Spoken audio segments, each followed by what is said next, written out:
5 minute ভালো করে বুঝাবো। এই 5 মিনিটে তড়িৎ ঋণাত্মকতার বেসিক বিষয়গুলো চলে আসবে। এর মধ্যে বেসিক বিষয়ে কি কি জিনিস আসবে স্যার? চলো এক পলকে দেখাই ফেলি। তড়িৎ ঋণাত্মকতা এটা কিসের উপর নির্ভর করে, এই বিষয়টা আমাদের আলোচনার মধ্যে আসবে। তড়িৎ ঋণাত্মকতা কিসের উপর নির্ভর করে, কি এই বিষয়গুলো আলোচনার মধ্যে আসবে। আর কি আসবে স্যার? আর আসবে হ্যালোজেন সমূহের তড়িৎ ঋণাত্মকতা আসবে। কেমন? এই বিষয়গুলো আমাদের আলোচনার মধ্যে আসবে। এখন আমি যে আলোচনাটা করব সেটি তড়িৎ ঋণাত্মকতার সাহায্যে অম্লধর্মিতা ও ক্ষারধর্মিতার ব্যাখ্যা আসবে। ওকে, তারপর ইলেকট্রন আসক্তি ও তড়িৎ ঋণাত্মকতার তুলনা আসবে। সর্বশেষ তড়িৎ ঋণাত্মকতার গুরুত্ব আসবে। এই সবগুলো কথা আমি 5 থেকে 10 মিনিটের মধ্যে পড়াই ফেলবো। পড়ানোর পর তোমাদেরকে জাস্ট একবার রিডিং করতে বলবো। তোমরা যে একবার রিডিং করে নাও, দেখো তো তোমরা সবকিছু বুঝতে পারবে। ঠিক আছে? তাহলে আমরা একটু ব্যাকে যাচ্ছি, আমরা একটু পেছনের দিকে যাচ্ছি। তড়িৎ ঋণাত্মকতা নির্ভরশীলতা দিয়ে শুরু করতে চাই। বলা হচ্ছে তড়িৎ ঋণাত্মকতার মান এটি পরমাণুর আকারের উপর কি করে নির্ভর করে।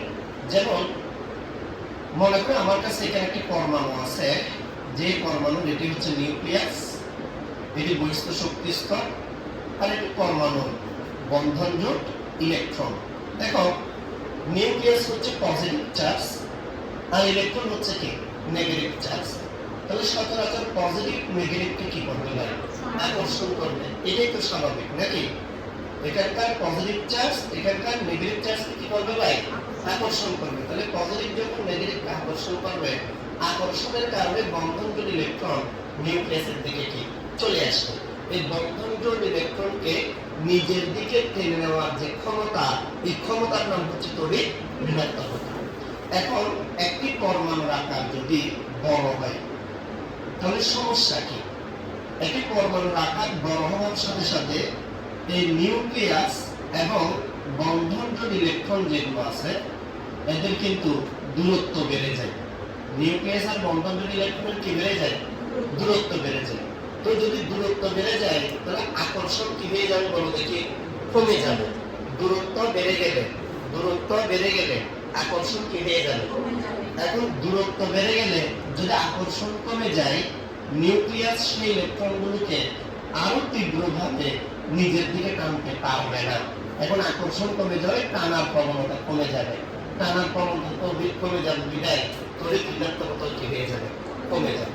তাহলে আমরা যদি প্রশ্ন করি যে তড়িৎ ঋণাত্মকতা এটা যদি পরমাণুর আকারের উপর ডিপেন্ড করে, তাহলে তোমরা দেখবা একই পর্যায়ে যতই বাম থেকে ডান দিকে যাওয়া যায় ধীরে ধীরে পরমাণুর আকার কিন্তু কি পেতে থাকে? হ্রাস পেতে পেতে 17 নম্বর হ্যালোজেন সমূহের আকার সবচেয়ে কি হয়ে যায়? ছোট হয়ে যায়। তাহলে একই পর্যায়ে হ্যালোজেন সমূহের আকার সবচেয়ে ছোট হওয়ায় হ্যালোজেন সমূহের তড়িৎ ঋণাত্মকতা সবচেয়ে কি হবে? বেশি হবে। হ্যালোজেন সমূহের আকার ছোট হওয়ায় হ্যালোজেন সমূহের তড়িৎ ঋণাত্মকতা সবচেয়ে কি হবে? বেশি হবে। আবার হ্যালোজেন গুলোর মধ্যে যদি আমরা দেখব যে ফ্লোরিন, ক্লোরিন, ব্রোমিন, আয়োডিন এদের তড়িৎ ঋণাত্মকতা হিসাব করলে ফ্লোরিনের তড়িৎ ঋণাত্মকতা 4.0, ক্লোরিনের 3.0, ব্রোমিনের 2.8, আয়োডিনের 2.5। এখন যদি কেউ আমাদেরকে প্রশ্ন করে যে ব্রোমিনের চেয়ে আয়োডিনের তড়িৎ ঋণাত্মকতা কম কেন, অথবা আয়োডিনের চেয়ে ব্রোমিনের বেশি কেন, এর উত্তর হচ্ছে আয়োডিনের চেয়ে ব্রোমিনের আকার ছোট হওয়ায় নিউক্লিয়াস আর বন্ধনজোড় ইলেকট্রনের দূরত্ব কম দিলে বন্ধনজোড় ইলেকট্রনটা ভালোভাবে নিজের দিকে টানতে পারতেছে, এই জন্য এটা তড়িৎ ঋণাত্মকতা বেড়ে গেছে। আবার কেউ যদি প্রশ্ন করে ব্রোমিনের চেয়ে ক্লোরিনের তড়িৎ ঋণাত্মকতা বেশি কেন, তাহলে আমরা বলবো ব্রোমিনের চেয়ে ক্লোরিনের তড়িৎ ঋণাত্মকতা কম, কারণ হচ্ছে ক্লোরিনের আকার ছোট হওয়ায় নিউক্লিয়াস আর বন্ধনজোড় ইলেকট্রনের দূরত্ব কমে যায়। দূরত্ব কমে গেলে আকর্ষণ বেড়ে যায়, ফলে নিউক্লিয়াস বন্ধনজোড় ইলেকট্রনকে নিজের দিকে তীব্রভাবে টানতে পারে। কথা কি ক্লিয়ার? একইভাবে ক্লোরিনের চেয়ে ফ্লোরিনের আকার কিন্তু কি আরো ছোট। যদি ক্লোরিনের চেয়ে ফ্লোরিনের আকার আরো ছোট হয় তাহলে নিউক্লিয়াস ও বন্ধনজোড় ইলেকট্রনের দূরত্ব আরো কমে যাবে, আরো কমে গেলে নিউক্লিয়াস বন্ধনজোড় ইলেকট্রনকে আরো তীব্রভাবে আকর্ষণ করতে পারবে। এইভাবে যদি আমরা চিন্তা করি তাহলে আমরা বলতে পারবো পর্যায় সারণীতে সবচেয়ে ঋণাত্মক মৌলটির নাম হচ্ছে কি? ফ্লোরিন। কেন? কারণ এটা পর্যায় সারণীর সর্বডানে এবং 17 নম্বর গ্রুপের মধ্যে সবার উপরের মৌল হওয়ায় এদের আকার ছোট হওয়ায় এই বন্ধনজোড় ইলেকট্রনকে আরো প্রবলভাবে নিজের দিকে টানতে পারে। এই জন্য তার ঋণাত্মকতার মান কি হয়? বেশি হয়। সবাই বুঝতে পারছো? এটা কেন? পরমাণুর আকার এটি তড়িৎ ঋণাত্মকতার উপর যে প্রভাব ফেলে সেটির মাধ্যমে হ্যালোজেন সময়ের তড়িৎ ঋণাত্মকতার কি তুলনা। কেন হ্যালোজেন গ্রুপের তড়িৎ ঋণাত্মকতা সবচেয়ে বেশি? কারণ হ্যালোজেন গ্রুপের আকার ছোট। হ্যালোজেন গ্রুপ মধ্যে ফ্লোরিনের আকার কেন? ফ্লোরিনের তড়িৎ ঋণাত্মকতা কেন সবচেয়ে বেশি? কারণ ফ্লোরিনের আকার সবচেয়ে ছোট, সেজন্য ফ্লোরিনের তড়িৎ ঋণাত্মকতা সবচেয়ে বেশি। কথা কি বুঝতে পারছো? আচ্ছা, কেন? এরপরের প্রশ্ন, পরমাণুর তড়িৎ ঋণাত্মকতা এটি জারণ সংখ্যা অথবা কার্যকর নিউক্লিয়ার আধানের উপর কি করে নির্ভর করে? স্যার, কার্যকর নিউক্লিয়ার আধানের উপর নির্ভর করে বিষয়টার মানে কি? চলো একটু বুঝাই। মনে করো আমার কাছে একটা পরমাণু আছে, ওকে? এই পরমাণুর নিউক্লিয়াস হচ্ছে এটি। আমি নিউক্লিয়াসটিকে শুধু দেখাই, এটা মনে করো নিউক্লিয়াসে 5টি ধনাত্মক চার্জ আছে। তো তোমার এখানে একটি ইলেকট্রন আছে, তাহলে এই 5টি পজিটিভ এই একটি নেগেটিভকে আকর্ষণ করবে, এটাই তো স্বাভাবিক। এবং এই আকর্ষণ যত বেশি তড়িৎ ঋণাত্মকতা তত বেশি। আকর্ষণ যত বেশি তড়িৎ ঋণাত্মকতা তত কি ভাই? কথা ক্লিয়ার? কোনো ঝামেলা আছে? তাহলে সমস্যা কোথায়? সমস্যা হচ্ছে যদি এই ইলেকট্রনের সামনে আরো 2টি ইলেকট্রন থাকে, এই ইলেকট্রনগুলোর কারণে কিন্তু নিউক্লিয়াস এই ইলেকট্রনকে আগের মতো আর কি করতে পারছে না, আকর্ষণ করতে পারছে না। এখন কতটুকু আকর্ষণ হচ্ছে এটা হিসাব করতে হয় কি দিয়ে? কার্যকর নিউক্লিয়ার আধান দিয়ে। সেটা কিরকম? সেটা হচ্ছে মনে করো এখানকার 2টা প্লাস এই 2টা মাইনাসকে প্রশমিত করার কাজে ব্যয় হয়ে গেছে। কার্যকর ধনাত্মক চার্জ কয়টি? 3টি। এই 3টেই কিন্তু এটাকে কি করছে? আকর্ষণ করছে। স্যার, এখানে যদি ইলেকট্রন আরো বাড়লে এখানে কার্যকর ধনাত্মক চার্জ আরো কমে যাবে, তাহলে আরো কম আকর্ষণ করবে। ইলেকট্রন যদি আরো বাড়ে তাহলে কার্যকর ধনাত্মক চার্জ আরো কমে যাবে, আরো কম আকর্ষণ করবে। ইলেকট্রন যদি আরো বাড়ে কার্যকর ধনাত্মক চার্জ আরো কমে যাবে। ফলে কার্যকর ধনাত্মক চার্জ কমে গেলে তড়িৎ ঋণাত্মকতাও কমে যায়, কার্যকর ধনাত্মক চার্জ বেড়ে গেলে তড়িৎ ঋণাত্মকতাও কি বেড়ে যায়। বিষয়টা কি বুঝতে পারছো? আচ্ছা স্যার, জারণ সংখ্যা এটা এক ধরনের কার্যকর নিউক্লিয়ার আধানের মতো। যেমন দেখো আমার কাছে 3টি মৌল আছে। একটি মৌল হচ্ছে এক, যখন এর তড়িৎ ঋণাত্মকতা কম হবে, কিন্তু যখন 2+ হবে তখন তড়িৎ ঋণাত্মকতা কিছুটা কি হবে? বেশি হবে। কেন স্যার? 2+ মানে তার কাছে 2টা পজিটিভ চার্জ ফ্রি আছে, যারা ভালোভাবে কি করতে পারবে? আকর্ষণ করতে পারবে। 2+ মানে তার কাছে 2টি পজিটিভ চার্জ কি আছে ভাই? ফ্রি আছে, যারা আরো ভালোভাবে আকর্ষণ করতে পারবে। ফলে এর তুলনায় 2+ এ তড়িৎ ঋণাত্মকতা কি হবে? বেশি হবে। আবার 2+ এর তুলনায় 3+ এ তড়িৎ ঋণাত্মকতা কি হবে? আরো বেশি হবে। কত হবে এটা মুখস্থের বিষয়, কিন্তু বেশি হবে এটা আমরা জানি না। কেন বেশি হবে? কারণ এখানে ফ্রি চার্জ আছে 2টি, এখানে ফ্রি চার্জ আছে কয়টি? 3টি। তাহলে ফ্রি চার্জের পরিমাণ যত বাড়বে এটি তত বেশি নেগেটিভ চার্জকে কি করবে? নিজের দিকে আকর্ষণ করবে। সবাইকে বুঝতে পারছো? ভালো করে বুঝতে পারছো? কোনো সমস্যা আছে এর মধ্যে? যদি এর মধ্যে কোনো সমস্যা না থাকে আমরা আরেকটা বিষয় দেখব, এটা হচ্ছে হাইব্রিডাইজেশন বা সংকরায়ন। এটি কিভাবে তড়িৎ ঋণাত্মকতা কি করে? নিয়ন্ত্রণ করে। তো সংকরায়ন নিয়মটা এখন আমরা বিস্তারিত বলবো না, তবে আমরা সংক্ষেপে কিছু কথা তোমাদের সাথে আলোচনা করব। সেটা কি? দেখো ভাই, এই কার্বন এটা একটা পরমাণু। এই পরমাণুটাকে তুমি একটু মেয়ে চিন্তা করতে পারো। কার্বন এটা একটি পরমাণু, যে পরমাণুটাকে আমরা কি চিন্তা করলাম? মেয়ে। তো কার্বন এটি 3 ধরনের সংকরায়ন করতে পারে। sp3 সংকরায়ন, sp2 সংকরায়ন, sp সংকরায়ন। ঠিক আছে ভাই? তার মানে কার্বন হচ্ছে বহুরূপী, সে বিভিন্ন রূপ ধারণ করতে পারে। সে কখনো sp3 রূপে থাকে, কখনো sp2 রূপে থাকে, কখনো sp রূপে থাকে। স্যার কার্বনের কখন sp3 হয় আমি কেমনে বুঝবো? সহজ কথা হচ্ছে যদি কার্বন কার্বন একক বন্ধন হয়, তাহলে সবাই আমার সাথে কণ্ঠে কণ্ঠ মিলিয়ে বলো, কার্বন কার্বন একক বন্ধন হলে সেই কার্বনের কি সংকরায়ন ঘটে? আবার যদি কার্বন কার্বন দ্বিবন্ধন হয় সেই কার্বনের কি সংকরায়ন ঘটে? আর যদি কার্বন কার্বন ত্রিবন্ধন হয় সেই কার্বনের কি সংকরায়ন ঘটে? sp সংকরায়ন ঘটে।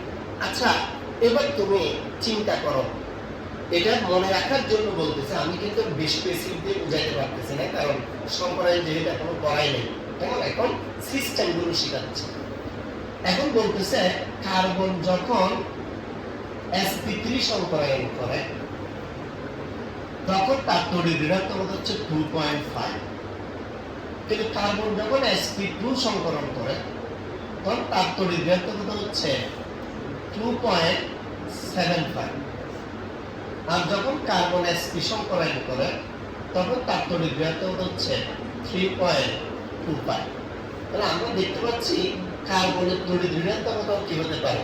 চেঞ্জ হতে পারে। তড়িৎ ঋণাত্মকতা কি? তড়িৎ ঋণাত্মকতা এক ধরনের আকর্ষণ। তড়িৎ ঋণাত্মকতা এক ধরনের কি?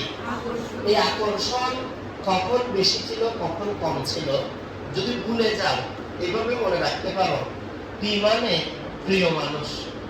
এই পি মানে কি বলে? কার্বনের জীবনে একটা প্রিয় মানুষ আছে, সেই জন্য তার সকল আকর্ষণ সেই প্রিয় মানুষটির প্রতি, এই জন্য আকর্ষণ অনেক বেশি। এখন কার্বনের প্রিয় মানুষ 2 জন, বলে আকর্ষণ আগেরটার তুলনায় একটু কি হয়ে গেছে? কমে গেছে। বুঝতে পারছি? কার্বনের প্রিয় মানুষ এখানে কয়জন? 3 জন, ফলে আকর্ষণ আরো কি হয়ে গেছে? কমে গেছে। এই জন্য প্রিয় মানুষ যত বাড়তে থাকে আকর্ষণ তত কি হতে থাকে? এক মায়ের এক ছেলে সেটাকে যেভাবে ভালোবাসবে, দ্বিতীয় ছেলে আসার পর ভালোবাসা একটু কি হয়ে যাবে? হ্যাঁ, একটু কমে যাবে না? কমবে, অন্তরের ভিতরে ঠিক থাকবে কিন্তু দেখানোর সময় কমে যাবে। এটাকে দেখতে দেখতে ওইটার দিকে কি খোঁজখবর নিতে পারবে না। এরকম করতে করতে যখন বাচ্চা 7-8 জন হবে, কোনটা কোন দিকে যাচ্ছে, কি খাচ্ছে না, কি করতেছে, আর খোঁজখবর নেওয়ার কোনো কি নেই, সুযোগ নাই। এখানে একই অবস্থা, যখন একজন ছিল তখন সকল আকর্ষণ তার দিকে, 2 জন হওয়ার পর আকর্ষণ কিছুটা কমে গেছে, 3 জন হওয়ার পর আকর্ষণ আরো কিছুটা কি হয়ে গেছে? কমে গেছে। এভাবে মনে রাখতে পারো, কেমন? ওকে, তাহলে আমরা দেখলাম কার্বনের সংকরায়ন পরিবর্তন হলে তার তড়িৎ ঋণাত্মকতার মানেরও পরিবর্তন হয়। তবে এটা যখন তোমাদেরকে সংকরায়ন করাবো তখন আমি S চরিত্র দিয়ে ব্যাখ্যা করবো। কি চরিত্র দিয়ে? S চরিত্র। S চরিত্রটা কিরকম আমি বলি, এখানে 4টা অরবিটাল আছে না? দেখো sp3 মানে কয়টা অরবিটাল? এই 4টা অরবিটালের ভাগে যদি ভালোবাসা 100% করে তাহলে একজনের ভাগে কত পার্সেন্ট করছে? 25%। তার মানে এখানে S চরিত্র ছিল কত পার্সেন্ট? 25%। S চরিত্র যত বাড়বে কার্বন কার্বন আকর্ষণ তত বাড়বে। এখানে বাচ্চা কয়টি বলো টোটাল? sp2 তে কয়টি? একটা S, 2টা P, মোট কয়টি? তো 3টি মিলে যদি ভালোবাসা 100% হয়, একটার ভাগে কত পার্সেন্ট করছে? 33.33%। ঐকিক নিয়মে তাহলে এখানে S চরিত্র হচ্ছে 33.33%। আবার এখানে বাচ্চা কয়টি বলো না? একটা S, একটা P, 2টি। তাহলে 2টির ভাগে 100% হলে একটার ভাগে কত পার্সেন্ট করে? এখানে দেখা যাচ্ছে আসলে সংকরায়ন চেঞ্জ হওয়ার সাথে সাথে S চরিত্রের শতকরা পরিমাণ কি হয়েছে? চেঞ্জ হয়েছে। যেখানে S চরিত্র কম সেখানে কার্বন কার্বন আকর্ষণ কম, যেখানে S চরিত্র বেশি সেখানে কার্বন কার্বন আকর্ষণ বেশি। আর আকর্ষণ তত বেশি তড়িৎ ঋণাত্মকতা তত বেশি। আকর্ষণ বেশি হওয়ার কারণে এদের বন্ধন দূরত্ব কম, কিন্তু এদের বন্ধন দূরত্ব কি? বেশি। ক্লিয়ার? বুঝতে পারছি? তাহলে এটা সামারি কি? এটা সামারি হচ্ছে জাস্ট মনে রাখবো একই পরমাণু ভিন্ন ভিন্ন সংকরায়ন করলে তার তড়িৎ ঋণাত্মকতা কি হতে পারে? ভিন্ন ভিন্ন রকম হতে পারে। একই পরমাণু ভিন্ন ভিন্ন সংকরায়ন করলে তার তড়িৎ ঋণাত্মকতা কি হয়ে যেতে পারে? ভিন্ন ভিন্ন রকম হয়ে যেতে পারে। এবার আসো তড়িৎ ঋণাত্মকতার আরেকটা বিষয়ে জানবো, সেটা কি? সেটা হচ্ছে তড়িৎ ঋণাত্মকতা এটার মাধ্যমে আমরা কোন একটি যৌগ পোলার যৌগ নাকি অপোলার যৌগ, 100% বিশুদ্ধ নাকি আয়নিক, এই বিষয়গুলো জানতে পারি। স্যার বুঝলাম না, আমি একটু বলি, তোমরা ভালো করে শুনো। মনে করো আমাকে একটা অণু দিল হাইড্রোজেন অণু, কথা বুঝিয়ে আমাকে বললো যে হাইড্রোজেন কি ধরনের অণু। প্রথমে আমি হাইড্রোজেন হাইড্রোজেন একক বন্ধন লিখলাম। ভালো করে বুঝো, হাইড্রোজেনের তড়িৎ বৃহত্তমতা আমি জানি 2.1, এই হাইড্রোজেনের তড়িৎ বৃহত্তমতা আমি জানি 2.1। তাহলে দেখি বলতো এদের মধ্যে তড়িৎ বৃহত্তমতার পার্থক্য কত? তড়িৎ বৃহত্তমতার পার্থক্য কত? তড়িৎ বৃহত্তমতার পার্থক্য হচ্ছে 0। তো যদি তড়িৎ বৃহত্তমতার পার্থক্য 0 হয় তখন তাদেরকেই তোমরা বলবা 100% বিশুদ্ধ সমযোজী যৌগ। এখন কি বুঝাতে পারছি? কোন যৌগগুলোকে তোমরা 100% বিশুদ্ধ সমযোজী যৌগ বলবো বলো দেখি? যাদের তড়িৎ ঋণাত্মকতার পার্থক্য কি আসবে? 0 আসবে, তাদেরকে বলতে হবে 100% বিশুদ্ধ সমযোজী যৌগ। স্যার আমি দেখার সাথে সাথে কেমনে বুঝবো? একই মৌলের পরমাণুগুলো দ্বারা যে অণুগুলো গঠিত হয় তারা 100% বিশুদ্ধ। যেমন তোমাকে যদি বলতে ক্লোরিন কি ধরনের সমযোজী যৌগ, তুমি বলতে পারবা 100% বিশুদ্ধ। তোমাকে যদি বলতে নাইট্রোজেন কি ধরনের সমযোজী যৌগ, তুমি বলতে পারবা 100% বিশুদ্ধ। তোমাকে যদি বলি যে অক্সিজেন কি ধরনের সমযোজী যৌগ, তুমি বলতে পারবে কি 100% বিশুদ্ধ। তোমাকে যদি জিজ্ঞেস করি ফ্লোরিন কি ধরনের, তুমি বলতে পারবে 100% বিশুদ্ধ। কেন স্যার? কারণ একই ধরনের পরমাণু হওয়ায় তড়িৎ ঋণাত্মকতা সেম হবে, মানে তাদের মধ্যে তড়িৎ ঋণাত্মকতার পার্থক্য 0। এখন পার্থক্য আরো ভিন্ন হতে পারে। যেমন আমি একটা যৌগ নিলাম মিথেন, এই কথা শোনো CH4 মিথেন। আমার তোমরা জিজ্ঞেস করলো মিথেন কি ধরনের কি যৌগ, তাহলে মিথেন কি ধরনের যৌগ বের করার নিয়ম কি হবে? আমি CH3 এর সাথে একটা H কে লিখলাম। দেখো তো এখানে কার্বনের তড়িৎ ঋণাত্মকতা কত হয়? কার্বনের তড়িৎ ঋণাত্মকতা হচ্ছে 2.5, হাইড্রোজেনের তড়িৎ ঋণাত্মকতা কত? 2.1। পার্থক্য কত? তাড়াতাড়ি বলো না। 0.4। ভাই 0.4 যে মানটি, এটা কিন্তু 0.5 এর তুলনায় কি কম। তাহলে 0.5 এর কম হলে 0.5 এর কম হলে অপোলার কি ধরনের সমযোজী যৌগ হবে বলো দেখি? অপোলার সমযোজী যৌগ। আমি আবার বলছি 0.5 এর কম হলে তাদেরকে আমরা কি বলবো বলো দেখি? তাদেরকে আমরা অপোলার সমযোজী যৌগ বলবো। আচ্ছা এবার আসো আরেকটা বিষয় দেখি। আমি এখানে হাইড্রোক্লোরিক অ্যাসিড লিখছি।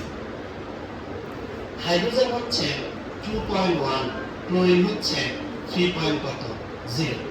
তাহলে তড়িৎ ঋণাত্মকতার পার্থক্য কত হয়? 0.9। 0.9 এই মানটি কত? 0.5 এর কি বেশি। 0.4 হচ্ছে 0.5 এর তুলনায় কম, কিন্তু 0.9 হচ্ছে 0.5 এর তুলনায় কি? তাহলে 0.5 এর বেশি হলে 0.5 এর কি হবে? বেশি হলে তখন সেই ধরনের সমযোজী যৌগকে বলা হয় কি যৌগ? পোলার সমযোজী যৌগ। সেই ধরনের সমযোজী যৌগকে কি বলা হয়? পোলার সমযোজী যৌগ। পোলার সমযোজী যৌগতে কি হয়? যার তড়িৎ ঋণাত্মকতা কম সেটি পার্শিয়াল পজিটিভ, যার তড়িৎ ঋণাত্মকতা বেশি সেটি পার্শিয়াল কি হয়ে যায়? নেগেটিভ হয়ে যায়। ঠিক আছে? এরপর আমি মনে করো একটি যৌগ নিলাম সোডিয়াম ক্লোরাইড। কথা শুনো, সোডিয়াম ক্লোরাইডে সোডিয়ামের তড়িৎ ঋণাত্মকতা হচ্ছে 0.9 আর ক্লোরিনের হচ্ছে 3.0। তাহলে পার্থক্য কত বলো দেখি? পার্থক্য কত ভাই? 2.1। কথা বলতেছো না, তোমাদের রেসপন্স খুবই বাজে। সামান্য বিয়োগ করতে দেখছি যে তোমাদের মধ্যে উত্তর বের হচ্ছে না, মানে তোমাদের ব্রেন কি পরিমাণ ব্যাখ্যা হয়ে গেছে তার প্রমাণ।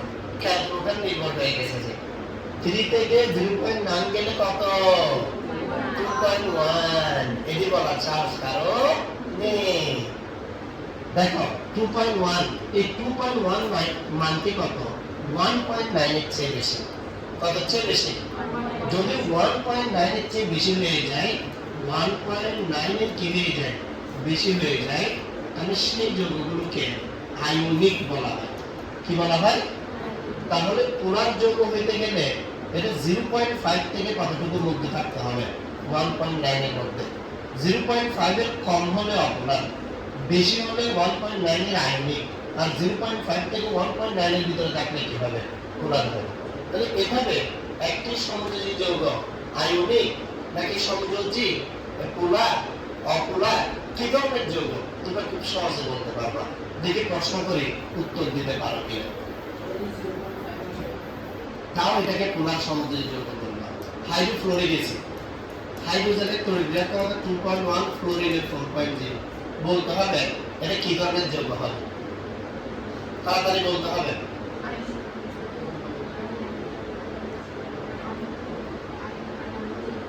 আয়নিক।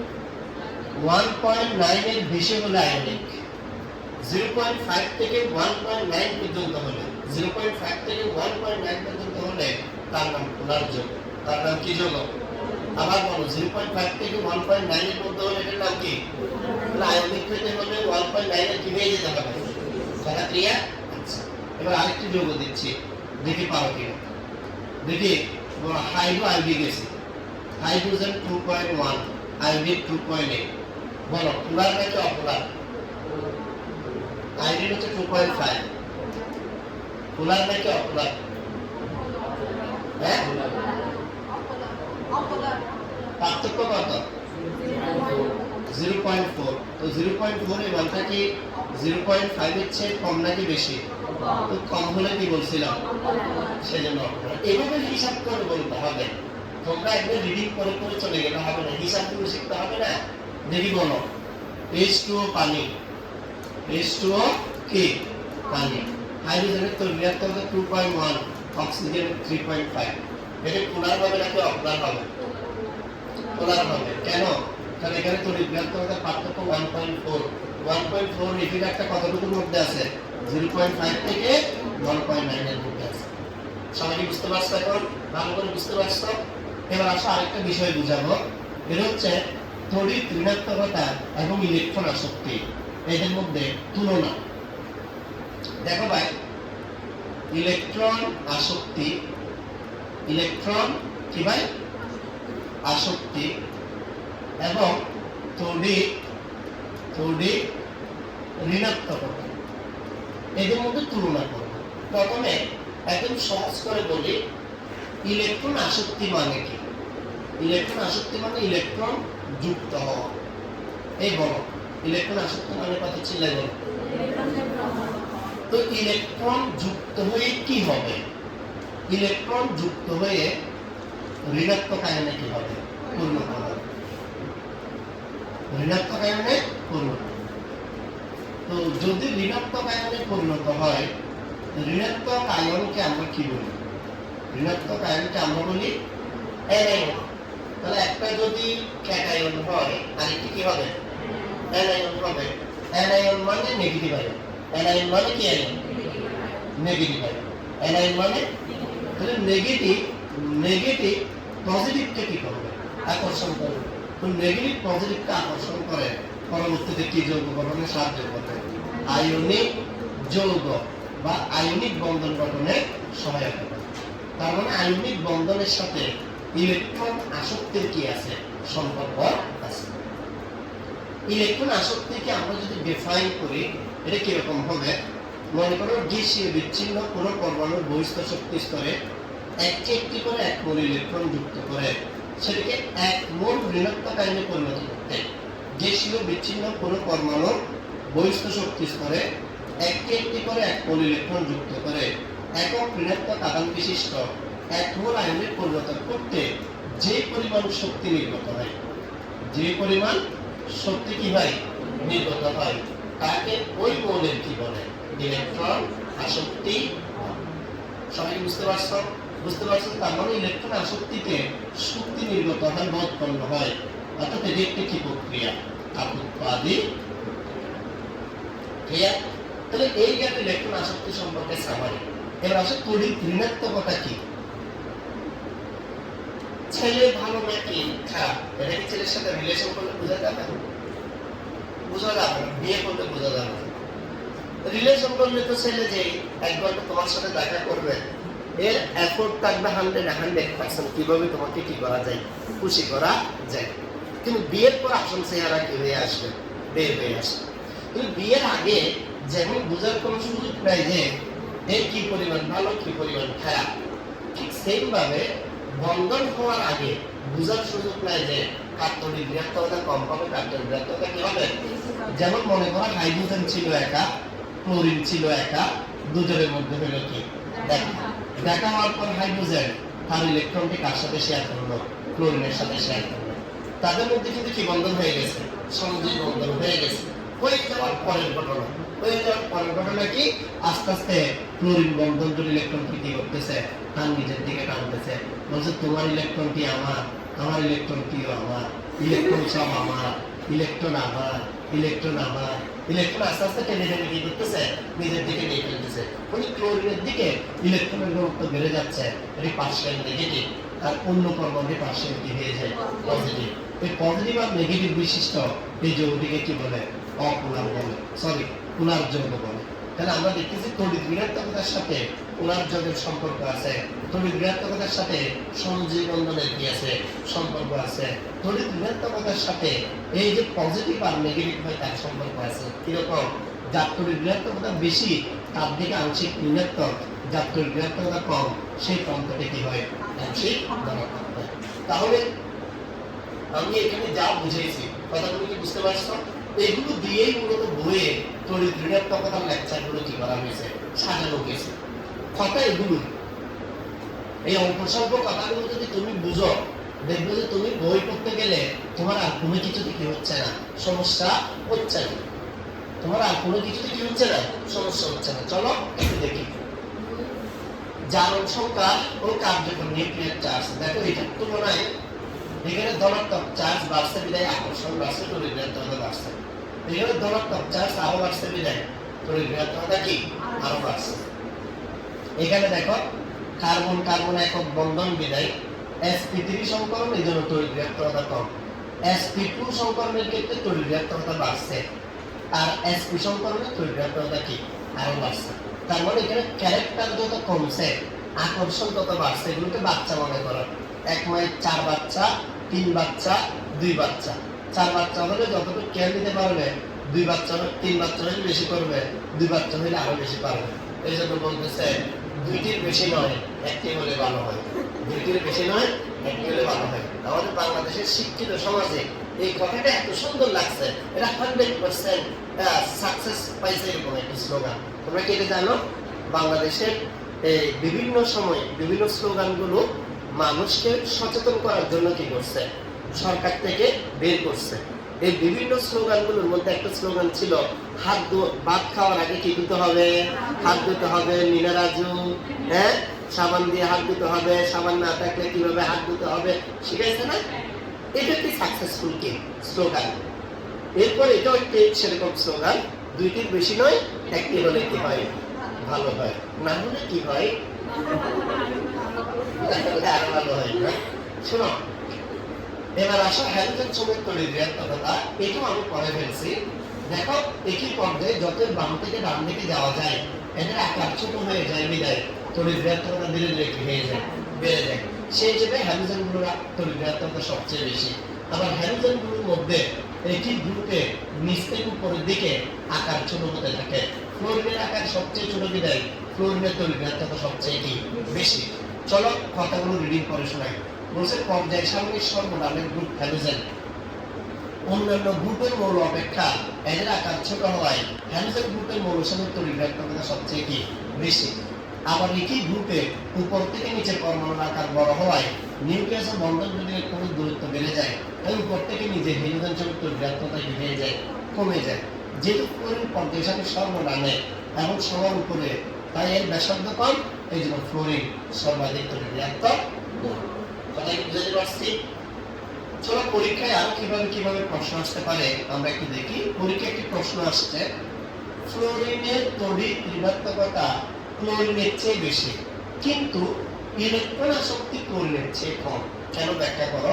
এরকম একটি ডেঞ্জারাস প্রশ্ন করছে কারা, কুমিল্লা বোর্ড 2019। এখানে কিন্তু একটা প্রশ্ন না, তোমরা যারা মনে করতেছো এখানে একটা প্রশ্ন, কয়টা ব্যাচ, 3টা, আরেকটু পরে শুরু হবে, তোমাদের একটু অপেক্ষা করো। শোনো তোমার যদি প্রশ্ন হয়, তোমার যদি মনের মধ্যে প্রশ্ন হয় যেখানে একটা প্রশ্ন আসলে একটা প্রশ্ন না, দুটো প্রশ্নকে কম্বাইন করে প্রশ্নটা কি করা হয়েছে, বানানো হয়েছে। চলো যে দুটো প্রশ্নকে কম্বাইন করে প্রশ্নটা বানানো হয়েছে সেই দুটো প্রশ্ন তোমাদেরকে একটু দেখাই। আমার কাছে একটা মৌল আছে ফ্লোরিন। কেমন? ফ্লোরিনের পারমাণবিক সংখ্যা হচ্ছে 9।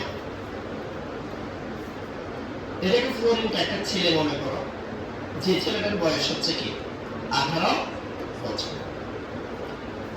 আরেকটা ফ্লোরিনের পাশাপাশি কম্পিটিশন চলতেছে কার সাথে? ক্লোরিনের সাথে। ক্লোরিন 17, মানে এটার তুলনায় এটা বড়। পারমাণবিক সংখ্যা দেখলে তো বোঝা যাচ্ছে। এটার 18 বছর হলে এটা মনে করো 27 বছর। এটা একটা ছেলে 27 বছর। ওকে, এরা যার জন্য পাগল হয়ে বসে আছে তার নাম ইলেকট্রন। ইলেকট্রন হচ্ছে এটাকে কি ক্যারেক্টার, এবং মেয়েটার বয়স মনে করো 18 বছর। ওকে, ঠিক আছে। এখন মেয়েটাকে যদি বলা হয় তোমার কাকে দেখলে বেশি ভালো লাগে, একটা ভালো অনুভব হয়, আকর্ষণ অনুভব হয়, যখন প্রশ্ন আসবে আকর্ষণে, যখন প্রশ্ন আসবে কিসের ভাই, সেই ক্ষেত্রে কিন্তু তার সেম স্ট্রাইকিং শেয়ার। কি রে, তোমাদের মতো এই বয়সী মেয়েরা, তোমরা তো সেম এজ কাছাকাছি এজের ছেলে। আচ্ছা, অনেকেই 18 বছর দিয়েছে এই জন্য খুশি হচ্ছেন, 20 বছর, মানে সেম এজ হলে ওদের কাছে একটা আনইজি লাগতেছে খুব সম্ভবত। আমি অনেকের চেহারার দিকে তাকাই, তারা তার এজ 2 বছর বাড়াইছে কোনো মানে 18 থেকে 20 এর মধ্যে হতে পারে, 18 থেকে 20 এর মধ্যে। কেমন? তো সেম এজের যারা বা কাছাকাছি এজের যারা, তাদেরকে একটু সুন্দর বেশি লাগে, আকর্ষণীয় বেশি লাগে। কারণ বুঝতে পারছি যে কোনো কারো কাছে যখন প্রশ্নটা আসবে আকর্ষণের, তখন ফ্লোরিন ছাড়া, তখন কে ছাড়া? কেন? ফ্লোরিনের আকার ছোট। ফ্লোরিনের আকার ছোট, এজন্য নিউক্লিয়াস আর বন্ধন জোড় ইলেকট্রনের দূরত্ব কম। দূরত্ব কম দিলে আকর্ষণ কি বেশি। এই জন্য ফ্লোরিনের তড়িৎ ঋণাত্মকতা বেশি। কি বেশি ভাই? তড়িৎ ঋণাত্মকতা বেশি। তাহলে এই মেয়েটা এই ছেলেটার সাথে এখন চকবাজারের আশেপাশে ঘুরে বাদাম খায়, এটা খায়, এটা খায়। এক পর্যায়ে ছেলেটা মেয়েটাকে এত পছন্দ করে ফেলছে, এক পর্যায়ে বলছে চলো আমরা বিয়ে করে ফেলি। চলো আমরা কি করে ফেলি? বিয়ে করে ফেলি। বলছো থামো, লিমিট ক্রস করিও না, একটা নির্দিষ্ট লিমিটের ভিতরে কি থাকো। তুমি কে আগে সেটা ভালো করে দেখো, নিজের দিকে দেখো। তোমার সাথে ঘুরতেছি এর মানে এরকম না যে তোমাকে বিয়ে করার জন্য আমি খেয়ে গেছি, পাগল হয়ে গেছি। জাস্ট এমনি ঘুরতেছি ফ্রেন্ড হিসেবে, জাস্ট ফ্রেন্ড।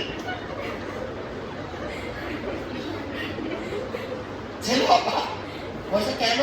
কারণ যখন বিয়ের কথা আসবে এটা একটা পার্মানেন্ট বিষয়। মেয়েটার সাথে সাথে ভাববে সে আমাকে রাখবে কোথায়, খাওয়াবে কি, করাবে কি, আমার সন্তানদের ভবিষ্যৎ নিশ্চিত হবে কিনা, তাদের ভালো চিকিৎসার ব্যবস্থা করতে পারবে কিনা, ভালো এডুকেশন ব্যবস্থা করতে পারবে না। এবং সব একটা মেয়ের মাথায় আসে, ছেলের মাথায় আসে না। ছেলের মাথায় শুধু আসে আমি তোমাকে ভালোবাসি, তুমি আমি বাঁচবো না। শুধু এগুলো করতে করতে ফিট হয়ে গিয়ে যায়, পড়ে যায়। আপনি বলতেছেন না, অধিকাংশ ছেলে এরকম। কেমন? তো মেয়েদের এরকম হয় না, ওরা অনেক রিয়েলিস্টিক ভাবে ভাবে। এই জন্য মেয়েদেরকে সবাই স্বার্থপর ভাবে, কিন্তু ওরা বাস্তবতা দিয়ে ভাবতে জানে। ছেলেরা ভাবতে জানে তুমি 36 বছর বয়সের পর, আমার বয়সে 18 পর। এরা কিন্তু ছেলেদের মাথায় এগুলো ঢুকে না। যদি ঢুকতো এক একটা ছেলে এক একটা বুলেটের মতো হয়ে যেত। বুঝতে পারছি? এদের রেজাল্ট কিন্তু আকাশ ছোঁয়া, এদের ধারে কাছে কেউ থাকতে পারত না। যাক, তাহলে যেটা বুঝলাম সেটা যখন প্রশ্ন হচ্ছে আকর্ষণের, তখন ফ্লোরিন ইশারা। বাট যখন বিয়ের কথা আসলো, মেয়েটিকে বললো যে বিয়ের ব্যাপারে তুমি সিলেক্ট করো, সে অবভিয়াসলি বলছে বয়স একটু বেশি হয়ে গেছে, 2-4-5 বছর বেশি না হলে জন্মদারি বেশি হবে। কারণ আমি ওকে একটা কিলঘুষি মারবো, আমাকে একটা মারবে, আমি একটা মারবো, ও কারো বলবো তোমার সংসার করবো, বলছে আমি করবো। কিন্তু এখানে যেহেতু একটু কি আছে, বয়স বেশি আছে, আমি কিছু বললে তাড়াতাড়ি ঠান্ডা হয়ে কি হয়ে যাবে, চলে যাবো। বলছি তোমার মাথা গরম, আমি এখন কথা বলতে চাচ্ছি না, পরে তোমার সাথে কি বলবো, কথা বলবো তোমার মাথা ঠান্ডা হলে। হ্যাঁ, এখানে একটু ডিফারেন্স থাকলে ভালো। এবং একটা ছেলে সফল হইতে হইতে মিনিমাম তো কি বাংলাদেশে 27 বছর তো লাগবেই। আমি কম দিছি, বাংলাদেশে 35 বছর হয়ে যায়, এটাও উচিত না। আমি আমার স্টুডেন্টদেরকে প্রায় সময় বলি, তুমি ইউনিভার্সিটিতে পড়তে সাথে সাথে পড়াশোনার পাশাপাশি নিজের জন্য কি করতে হবে, আর্ন করার সোর্স গুলো বুঝতে হবে, কিভাবে আর্ন করা যায়। তুমি অনার্স মাস্টার্স করতে করতে মোটামুটি তুমি সফলের পথে, জব পাবে যেটা পাবে এটা ভিন্ন জিনিস, কিন্তু তোমার ইনকামের একটা সোর্স থেকে যাবে, বাইরের দেশ কিন্তু এরকম। ফলে 27 বছর হতে হতে আমাদের ছেলেরা কি হয়ে যাবে, স্বাবলম্বী হয়ে যাবে। তাহলে ভাই এই যে বিয়ের কথা যখন আসলো, বিয়ে মানে হচ্ছে ইলেকট্রন যুক্ত হওয়া। ইলেকট্রন কি হওয়া ভাই? যুক্ত মানে আজীবনের জন্য কি হয়ে যাওয়া, যুক্ত হয়ে যাওয়া। তখন কিন্তু ক্লোরিন না, তখন কে সেরা? তখন ক্লোরিন সেরা। এই জন্য ক্লোরিনের কি বেশি? ইলেকট্রন আসক্তি বেশি। ভাই ক্লোরিনের তড়িৎ ঋণাত্মকতা বেশি, কিন্তু ক্লোরিনের ইলেকট্রন আসক্তি বেশি। কারণ তড়িৎ ঋণাত্মকতা শুধু আকর্ষণের কথা বলে, আর ইলেকট্রন আসক্তি যুক্ত হওয়ার কথা বলে। তড়িৎ ঋণাত্মকতা শুধু কিসের কথা বলে? আকর্ষণ, তোমাকে ভালো লাগে, তোমার সাথে থাকলে ভালো লাগে, এগুলো। কিন্তু ইলেকট্রন আসক্তি কিসের কথা বলে? আকর্ষণের মাধ্যমে নিজের কক্ষপথে কি হয়ে যাওয়া, যুক্ত হয়ে যাওয়ার কথা বলে। এই জন্য সেদিক দিয়ে আমার ক্যাশেরা ক্লোরিন স্যার। প্রশ্নটি আরো বিভিন্ন ভাবে আসতে পারে, চলো সেগুলো দেখি। প্রশ্নটি আসতে পারে, ফ্লোরিন সবচেয়ে তড়িৎ ঋণাত্মক মৌল কেন ব্যাখ্যা করো? কারণ ফ্লোরিনের আকার সবচেয়ে ছোট হ্যালোজেনগুলোর মধ্যে। ক্লোরিনের তড়িৎ ঋণাত্মকতা ব্রোমিন অপেক্ষা বেশি কেন? কারণ ব্রোমিনের চেয়ে ক্লোরিনের আকার ছোট। ব্রোমিনের চেয়ে ক্লোরিনের আকার কি? আশা করি বুঝাতে পারছি। তড়িৎ ঋণাত্মকতা এটার সাথে অম্লধর্মিতা এবং খাদ্যধর্মিতার একটা কি আছে, সম্পর্ক আছে। এই সম্পর্কটা কেমন? খুবই ইন্টারেস্টিং একটা ঘটনা দিয়ে তোমাদেরকে বুঝাবো। আমি ওরিয়েন্টেশন ক্লাস নিচ্ছি, আমাদের জন্য এখনকার যে ক্লাসগুলো নিচ্ছি এগুলো হচ্ছে ওরিয়েন্টেশন ক্লাসগুলো একটু প্রেসারের, টেনশনের। কেন? ওরিয়েন্টেশন ক্লাসে যে স্টুডেন্টগুলো আসে সবাই নতুন, এখন ওরা আমাদেরকে 1 ঘন্টার মধ্যে জাজ করে যে স্যারটা কেমন পড়ায়, এই স্যারটা কেমন হবে 1 ঘন্টার মধ্যে। আসলে যে দেখতে 2 বছরের জার্নি, ঠিক না? ফার্স্ট ইয়ার সেকেন্ড ইয়ার মিলে কয় বছর? 2 বছরের একটা লম্বা জার্নিতে আমরা সবাই আসি। এর মধ্যে ওরা 1 ঘন্টায় আমাদেরকে কি করে, জাজ করে। অনেকে একটা ক্লাস করে আর ক্লাস করে না, এই একটা ক্লাসে কি হয়েছে এমন আমি বুঝলাম না, সেই ডিসিশন নিয়ে ফেললো, ঠিক না? তো সেই জন্য আমরা প্রথম ক্লাসে অনেক সময় স্টুডেন্টদেরকে এটা আশ্বস্ত করার চেষ্টা করি যে তোমার মনে যত রকম প্রশ্ন আসবে, যে প্রশ্নগুলো এই জীবনে তুমি কোনো স্যারকে করার কি পাও নাই, সাহস পাও নাই, তুমি সেই প্রশ্নগুলো আমাকে করতে পারবে। আমি আজকে প্রথম দিন যেমন, শেষ দিনও তেমন। শেষ দিন মানে সেকেন্ড ইয়ারের শেষ দিন বলতেছে, ফার্স্ট ইয়ারের শেষ দিন না। সেকেন্ড ইয়ারের কি শেষ দিন পর্যন্ত আমি তেমনই থাকি, তেমন ভাবে প্রত্যেকটা কিনি ক্লাস নিই। এই কথা বলার পর কিছু স্টুডেন্ট মোটিভেট হয়েছে, একটা স্টুডেন্ট হাত তুলছে, বলে স্যার আমার একটা প্রশ্ন আছে। মনে মনে বলতেছি দরকার একদম বিপুলো। হ্যাঁ বলো, কি সমস্যা, কি প্রশ্ন? বলে স্যার আমার একটা প্রশ্ন আছে যে সোডিয়াম হাইড্রোক্সাইড এটি ভেঙে গিয়ে Na প্লাস আর OH মাইনাস হয় কেন? সোডিয়াম হাইড্রোক্সাইড ভেঙে গিয়ে Na প্লাস আর কি? আমি তো বুঝতে না, আমার চিন্তা হচ্ছে এরকম, এটা ভেঙে গিয়ে NaO মাইনাস আর H প্লাস হয় না কেন? তাহলে কি বলো ভাই, প্রশ্নগুলোর উত্তর আছে? এই প্রশ্নের উত্তর কিন্তু আছে। এটা দেখো এভাবে ভাঙে বিদায় সোডিয়াম হাইড্রোক্সাইড একটি ক্ষার, OH মাইনাস দেয়। কিন্তু এভাবে যদি এটা ভাঙতো, এই দুটো কি হিসেবে কাজ করতো? অ্যাসিড হিসেবে কাজ করতো। তো এটা ব্যাখ্যা কি স্যার? এটা ব্যাখ্যা হচ্ছে তড়িৎ ঋণাত্মকতা। কি কিরকম আমি বলি, সোডিয়াম, অক্সিজেন, হাইড্রোজেন। সোডিয়ামের তড়িৎ ঋণাত্মকতা 0.9, অক্সিজেনের তড়িৎ ঋণাত্মকতা 3.5, হাইড্রোজেনের তড়িৎ ঋণাত্মকতা 2.1। এদের মধ্যে দেখো এই অংশের মধ্যে তড়িৎ ঋণাত্মকতার পার্থক্য বেশি, কিন্তু এই অংশে তড়িৎ ঋণাত্মকতার পার্থক্য কম। খেয়াল করছো? এই অংশে তড়িৎ ঋণাত্মকতার পার্থক্য বেশি হওয়ায় যেখানে পার্থক্য বেশি ঠিক সেখানে বন্ধনটা ভেঙে যাবে, ভেঙে যাওয়ার পর যার মান কম তার উপর প্লাস বসবে, যার মান বেশি আর কি বসবে মাইনাস বসবে। এভাবেই মূলত সোডিয়াম হাইড্রোক্সাইড বেয়ে গিয়ে Na+ আর কি হয় OH মাইনাস। তাহলে বুঝতে পারছো এখানে না থেকে কেন বন্ধনটা এই জায়গাটাতে বাড়বে, কারণ এই জায়গাটাতে তড়িৎ ঋণাত্মকের পার্থক্য কি আছে, বেশি আছে। যেখানে পার্থক্য বেশি সেখানে ভেঙে যায়। আর যে স্টুডেন্টকে বললাম যে দেখে আমাকে বলো তো অম্ল এবং ক্ষারক, ঠিক না? আমরা কিভাবে ক্ষার চিনব? আমরা কিভাবে কি চিনব?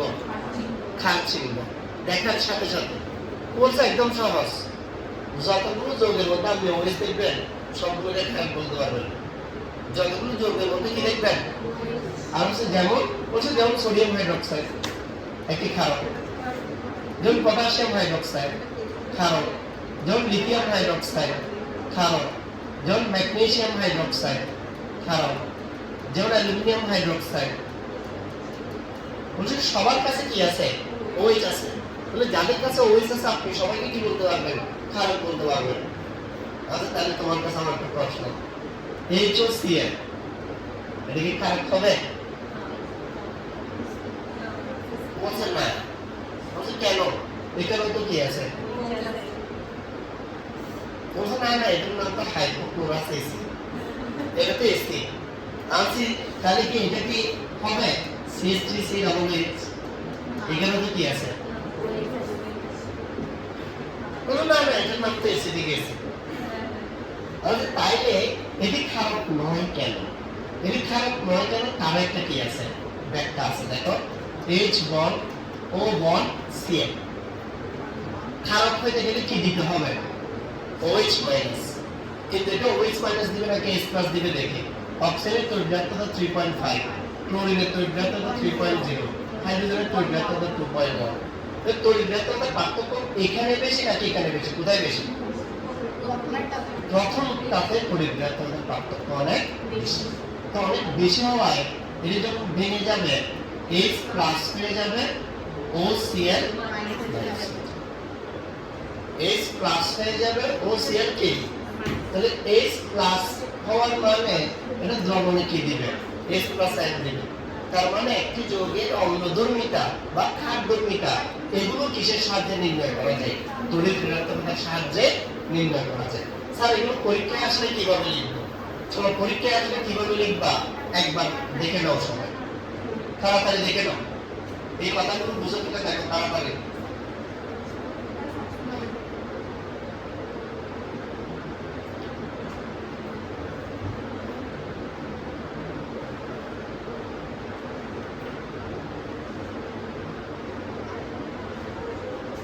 বুঝছো?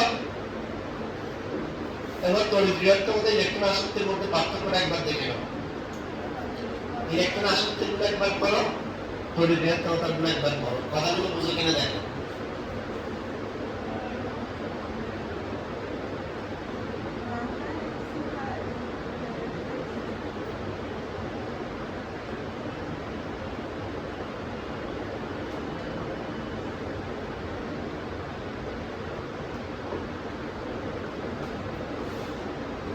ঠিক আছে? এরপর এগুলো রিডিং করে দেখো বুঝে কিনা।